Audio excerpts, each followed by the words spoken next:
నమస్తే, welcome to IDTV. నేను KV. IDTV మన ఉనికి మన వాణి. గత 4-5 రోజుల నుంచి స్టాక్ మార్కెట్స్ కుదేలయ్యాయి అని వార్త అయితే వింటున్నాం. దీని గురించి స్టాక్ హోల్డర్స్ అందరూ కూడా చర్చించుకోవడం మొదలుపెట్టారు. దీనికి కారణం ఏంటా అని. అయితే దీనికి కారణం చైనాలో ఉన్న చిన్న కంపెనీ డీప్సీక్ స్టాక్ మార్కెట్ ప్రపంచాన్నే షాక్కి గురి చేసింది ఒక్కసారిగా. ఈ కంపెనీ అభివృద్ధి చేసిన లేటెస్ట్ ఏఐ మోడల్ R1ను గత వారమే మార్కెట్లోకి విడుదల చేసింది. ఇది ఓపెన్ ఏఐ, మెటా ప్లాట్ఫామ్స్ కు పోటీని ఇవ్వడం ఖాయమంటూ టెక్నాలజీ వర్గాలు కూడా భావిస్తున్నాయి. అయితే చైనా తయారు చేసిన ఏఐ స్టార్టప్ డీప్సీక్ అభివృద్ధి చేసిన R1 అమెరికా టెక్ కంపెనీలు అభివృద్ధి చేస్తున్న ChatGPT, ఓపెన్ ఏఐల ఉనికినే ప్రశ్నార్థకంగా మారుస్తూ చెక్ పెట్టే అవకాశాలు కూడా ఉన్నట్టు నిపుణులు చెబుతున్నారు. అయితే ఆర్టిఫిషియల్ ఇంటెలిజెన్స్ లో చైనా వేగాన్ని నిలువరించేందుకు వీలుగా ఇప్పటికే అమెరికా ఆధునిక సెమీకండక్టర్ టెక్నాలజీలను కూడా ఎగుమతి చేయకుండా నిషేధాన్ని విధించింది. ఎన్విడియా రూపొందిస్తున్న ఏఐ చిప్స్ పైన ఆంక్షలు విధించింది. ఇక మైక్రోసాఫ్ట్, మెటా, ఒరాకిల్, గూగుల్ వంటి యుఎస్ టెక్నాలజీ దిగ్గజాలు $100 కోట్ల వెచ్చించి రూపొందించిన ఆర్టిఫిషియల్ ఇంటెలిజెన్స్ ఏఐ మోడల్స్ ChatGPTని సవాల్ చేస్తూ చైనా డీప్సీక్ ఈ రంగంలోకి దింపింది. దీంతో టెక్నాలజీ వర్గాల్లో ఆందోళనకు తెరలేచింది. అమెరికా టెక్ దిగ్గజాలు $100 కోట్ల వెచ్చించి అభివృద్ధి చేస్తున్న ఏఐ సేవలకు దీటుగా చైనా కారు చౌకగా ఏఐ సేవలు అందించనుంది.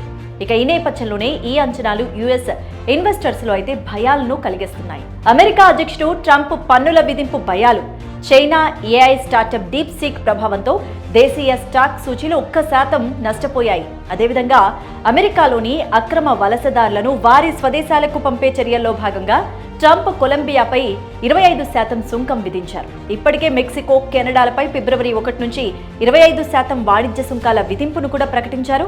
ఇక ఇది అంతర్జాతీయ వాణిజ్య యుద్ధాలకు కూడా దారితీయొచ్చు అనే భయాలు కూడా మొదలయ్యాయి.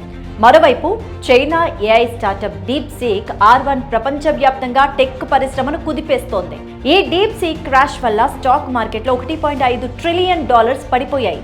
అందువల్లే అమెరికా దిగ్గజ టెక్ కంపెనీల షేర్లు భారీగా పతనం కావడం మొదలయ్యాయి. ఈ ప్రభావం మన స్టాక్ మార్కెట్స్ పైన కూడా పడింది. అమెరికా ఫెడరల్ రిజర్వ్ వడ్డీ రేట్ల తగ్గింపు ఉండబోదంటూ కూడా కొన్ని అంచనాలైతే వినిపిస్తున్నాయి. ఇక ఒకవైపు ఇప్పటి వరకు వెల్లడైన ఆర్థిక త్రైమాసిక ఫలితాలు కూడా నిరాశనే మిగిల్చాయి. ప్రధాన సూచీలు 1% పడిపోయినా మిడ్ స్మాల్ క్యాప్ ఇండెక్స్లు భారీగా క్షీణించాయి. BSE small cap index 3.5%, mid cap 2.7% పడిపోయింది. స్టాక్ మార్కెట్ భారీ పతనంతో 9.28 లక్షల కోట్ల సంపద ఆవిరైపోయింది. దీంతో ఇన్వెస్టర్స్ సంపదగా భావించే BSEలోని కంపెనీలో మొత్తం మార్కెట్ విలువ $4.75 ట్రిలియన్ కు పడిపోయింది.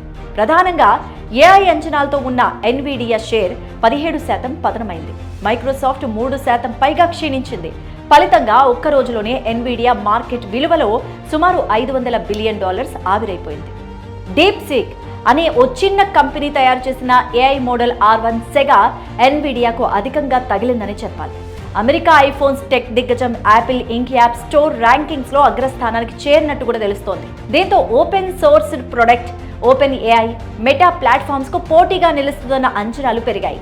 అడ్వాన్స్డ్ చిప్స్, అత్యున్నత కంప్యూటింగ్ పవర్లపైన ఆధారపడిన యుఎస్ ఏఐ మోడల్ను R1 దెబ్బతీయవచ్చన్న ఆందోళనలు కూడా పెరుగుతున్నాయి. మరి ఈ వీడియోపై మీ అభిప్రాయాన్ని కూడా కామెంట్ చేయండి. మరిన్ని వీడియోస్ కోసం ఐడిటీవీని సబ్స్క్రైబ్ చేయండి.